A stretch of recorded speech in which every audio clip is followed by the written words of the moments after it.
C'est un enjeu très difficile parce qu'on ne va pas manquer d'énergie, il y en a plein autour de la planète et sur la planète, mais une énergie qui ne nuise pas à l'équilibre écologique, c'est difficile. Alors les besoins d'énergie vont être liés à beaucoup de choses. Ils vont être liés au fait que la croissance démographique va être très forte, on va être 10, 11, 12 milliards d'habitants.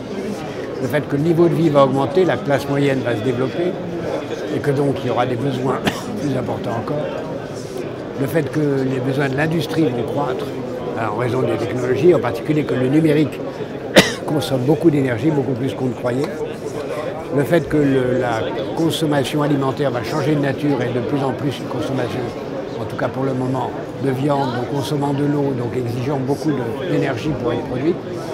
Donc la demande d'énergie va être gigantesque. Si on ajoute à ça la demande des transports, qui va être considérable, de plus en plus grande, en semble-t-il, sauf si on imagine un arrêt des transports, on a vraiment une demande gigantesque.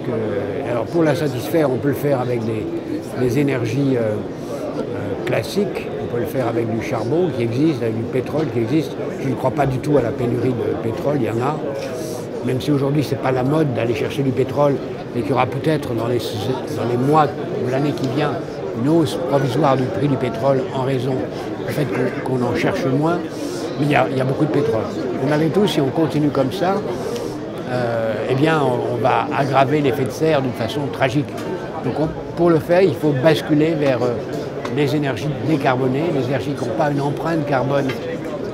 Une empreinte carbone, c'est plus large que simplement la production de carbone, parce que ça doit tenir compte de toute la filière qui amène à la production d'énergie.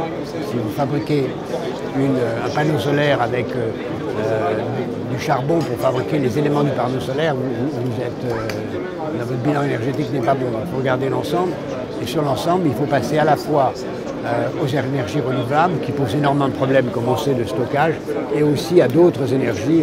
Et pour l'instant, en attendant l'hydrogène, en attendant peut-être d'autres formes d'énergie, il n'y a que le nucléaire.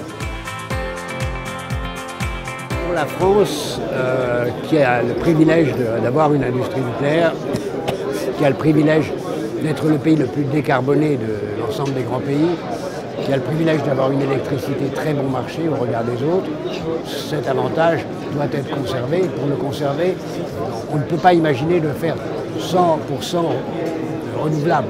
Parce que 100% renouvelable, ça voudrait dire une diminution de moitié de la consommation d'énergie d'ici à 2050, ce qui supposerait une mutation de mode de vie tout à fait gigantesque comparée à nos voisins qui sont imaginables, mais dans une société utopique ou une société totalitaire.